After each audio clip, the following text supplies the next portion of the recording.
اور breaking news آپ کو دیں، ایرانی وزیر خارجہ عباس اراغچی نے ٹی وی پر خطاب میں کہا ہے کہ دشمن ایران پر 2 جنگوں اور جنوری کے فسادات کے باوجود ایرانی مزاحمت کو توڑ نہ سکا۔ جنگ ختم کرنے کا بہترین وقت وہ ہوتا ہے جب ہمیں بالادستی حاصل ہو۔ ایران نے باقر غالیباف کو مذاکراتی ٹیم کی قیادت کی ذمہ داری سونپی تھی۔ انہوں نے مجوزہ مفاہمتی یادداشت کی تفصیلات بتاتے ہوئے کہا کہ اس کے 14 نکات ہوں گے۔ جب یہ طے ہو جائے گا تو عوام کو اس کی ایک ایک تفصیل بتائی جائے گی۔ ایران کے ایٹمی معاملے کو ملتوی کر دیا گیا ہے۔ امریکہ کے ایٹمی مطالبات اس مرحلے پر ہمیں قابل قبول نہیں۔ ہم لبنان میں حزب اللہ کو بھی اکیلا نہیں چھوڑیں گے۔ ہمارے معاہدے میں لبنان سمیت ہر محاذ پر جنگ کا خاتمہ شامل ہوگا۔ ایرانی وزیر خارجہ عباس اراغچی نے ٹی وی پر خطاب میں کہا ہے کہ دشمن ایران پر 2 جنگوں اور جنوری کے فسادات کے باوجود ایرانی مزاحمت کو توڑ نہ سکا۔ جنگ ختم کرنے کا بہترین وقت وہ ہوتا ہے جب ہمیں بالادستی حاصل ہو۔ ایران نے باقر غالیباف کو مذاکراتی ٹیم کی قیادت کی ذمہ داری سونپی تھی۔ انہوں نے مجوزہ مفاہمتی یادداشت کی تفصیلات بتاتے ہوئے بتایا کہ اس کے 14 نکات ہوں گے۔ جب یہ طے ہو جائے گا تو عوام کو اس کی ایک ایک تفصیل بتائی جائے گی۔ ایران کے ایٹمی معاملے کو ملتوی کر دیا گیا ہے۔ انہوں نے کہا کہ امریکہ کے ایٹمی مطالبات اس مرحلے پر ہمیں قبول نہیں ہیں۔ ہم لبنان میں حزب اللہ کو کبھی اکیلا نہیں چھوڑیں گے۔ ہمارے معاہدے میں لبنان سمیت ہر محاذ پر جنگ کا خاتمہ شامل ہے۔ معاہدے کے مطابق امریکہ اسلامی جمہوریہ ایران کی خود مختاری کا احترام کرے گا۔ صہیونی حکومت اس معاہدے کے خلاف ہے۔ ایران کی بحالی کا معاملہ بھی اٹھایا گیا ہے اور اس کے لیے میکانزم اگلے مرحلے کی بات چیت میں طے کیا جائے گا۔ اس میکانزم میں ایران کے منجمد اثاثوں کی بحالی بھی شامل ہے۔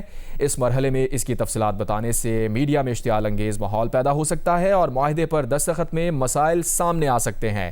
عباس اراغچی نے ٹی وی پر خطاب کرتے ہوئے بتایا ہے کہ معاہدے کے مطابق امریکہ اسلامی جمہوریہ ایران کی خود مختاری کا احترام کرے گا۔ صہیونی حکومت اس معاہدے کے خلاف ہے۔ انہوں نے کہا کہ ایران کی بحالی کا معاملہ بھی اٹھایا گیا ہے اور اس کے لیے میکانزم اگلے مرحلے کی بات چیت میں طے کیا جائے گا۔ اس میکانزم میں ایران کے منجمد اثاثوں کی بحالی بھی شامل ہے۔ انہوں نے مزید بتایا کہ اس مرحلے پر اس کی تفصیلات بتانے سے میڈیا میں اشتعال انگیز ماحول پیدا ہو سکتا ہے اور معاہدے پر دستخط میں مسائل سامنے آ سکتے ہیں۔ ایرانی وزیر خارجہ عباس اراغچی کا بڑا بیان۔ ٹی وی پر انہوں نے خطاب میں کہا کہ دشمن ایران پر 2 جنگوں اور جنوری کے فسادات کے باوجود ایرانی مزاحمت کو توڑ نہ سکا۔ جنگ ختم کرنے کا بہترین وقت وہ ہوتا ہے جب ہمیں بالادستی حاصل ہو۔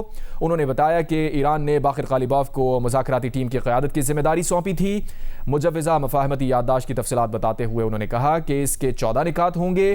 جب یہ طے ہوں گے تو عوام کو اس کی ایک ایک تفصیل بتائی جائے گی۔ عباس اراغچی نے کہا کہ ایران کے ایٹمی معاملے کو ملتوی کر دیا گیا ہے اور امریکہ کے ایٹمی مطالبات اس مرحلے پر ہمیں قابل قبول نہیں ہیں۔ عباس اراغچی نے کہا کہ ہم لبنان میں حزب اللہ کو کبھی اکیلا نہیں چھوڑیں گے۔ ہمارے معاہدے میں لبنان سمیت ہر محاذ پر جنگ کا خاتمہ شامل ہوگا۔ اس خطاب میں عباس اراغچی نے یہ بھی کہا کہ معاہدے کے مطابق امریکہ اسلامی جمہوریہ ایران کی خود مختاری کا احترام کرے گا۔ صہیونی حکومت اس معاہدے کے خلاف ہے۔